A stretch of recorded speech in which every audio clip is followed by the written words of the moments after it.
Well, an Amazon delivery driver just won the $1 million vaccine lottery in Ohio. So as you may recall, that state is offering five $1 million prizes to adults who get vaccinated, with winners who are selected randomly in a lottery. Here's what that delivery driver, whose name is Jonathan Carlisle, said he would do with the money. You just won $1 million. How the hell do you feel?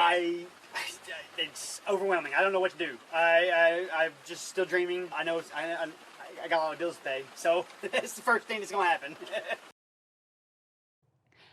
Jonathan goes on to say that he might also use the money to help him get a house, that he knows that he's going to have to keep working and that he isn't in any way set for life, but it would provide what he described as a good bedrock. It's a sort of version of the American dream, the chance to be a winner, to change your life, to obtain all the trappings of American affluence. It's just that at this point, it takes literally winning $1 million lottery to be able to achieve that American dream. Just think about that. Jonathan Carlisle works a brutally difficult job for literally the most successful company on the planet, founded by the richest man on the planet, and without winning the lottery, he can't stay current on his bills, let alone dream of buying a house for him and his girlfriend. So what happened? Why is grinding, ever-escalating inequality the norm in America? Why are we stuck in the neoliberal hell cycle when we could be doing so much more for people? At least some of the solutions to give everyone a life of basic dignity are well-known and well-available, yet nothing ever seems to fundamentally change. Where is the class conflict that should be central to a wildly unequal moment such as this? Well, a new paper from renowned leftist economists Thomas Piketty, Amory Gethin, and Clara Martinez-Toledano offers some important insights into the forces that may be preventing significant structural change beyond, of course, the obvious failings of the American political class.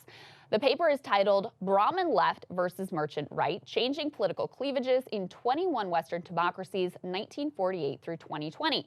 And it explores a persistent trend in 21 different countries where educated elites have been moving towards the left of center parties, and financial elites have remained in the right of center parties. So that means that both sides of the political spectrum are ruled by a different set of elites.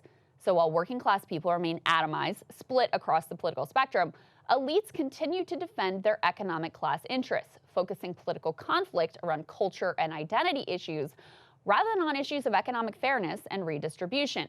As they put it in fancy academic language in that paper, quote, a key result from this literature is that political support for redistribution should be inversely proportional to the strength of other political cleavages cross-cutting class divides.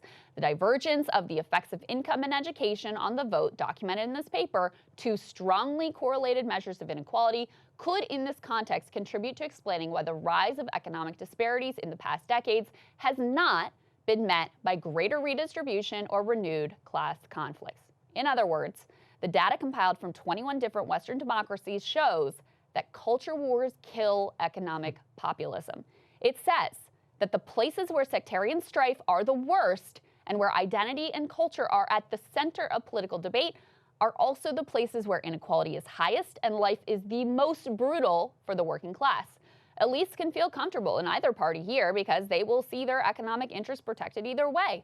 Politics collapses down to in-group signaling and cultural posturing rather than policy. Things like this start to count as politics. Just take a look at this. It's a totally content-free BS gesture just to signal to a Republican base in Ohio that this candidate will fearlessly own the libs.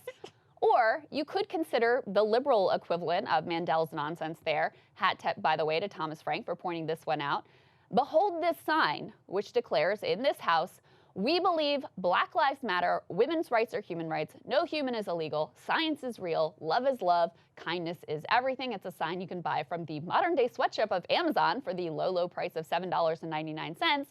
You can find this sign and ones very similar to it in the yards of rich liberals all across the city. And look, I agree with all of these vague sentiments, but you can't help but notice that not one of them includes a concrete, actionable policy demand, and none have anything to do with economics. There's no healthcare, no living wage, certainly no union rights.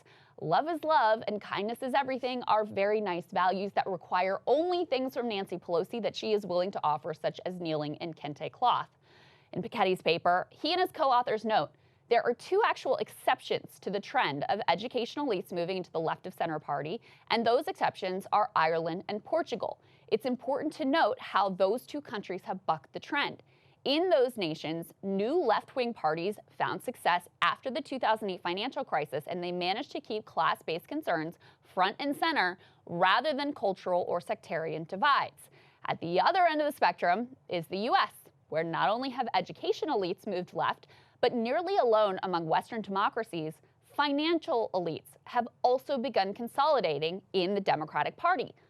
So deep are our intentionally stoked sectarian divisions, so class loyal are the Democrats, and so just completely insane are the Republicans that elites of all stripes have flocked freely to the Democratic Party without doubting for a single moment that their class interests are going to be protected. Instead, we have political skirmishes over the battleground of a January 6th commission or personal mask-wearing choices, as just a few examples. At its core, though, this paper really questions the feasibility of the American dream. The American dream that says anyone from anywhere can make it here. The one that says you don't have to win a damn lottery to pay your bills, buy a house, and lay down that stable bedrock of a middle-class life. But also the American dream that says we can make a functional and just nation out of an idea rather than a singular ethnic identity. Are we doomed to watch cynical elites leverage our human differences for fun and profit while serving as a grand distraction from any sort of redistribution?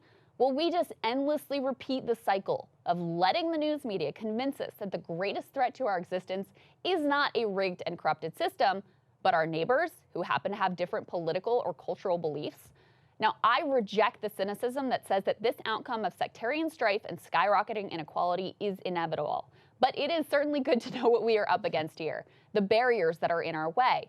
And those barriers look a lot like the Democratic Party convincing us that Joe Biden not being Donald Trump is enough. It looks a lot like Republicans pretending they're anti-corporate because they tweet something about woke HR departments. And all of us accepting these gestures and symbols as meaningful change when they are anything but. And Sagar,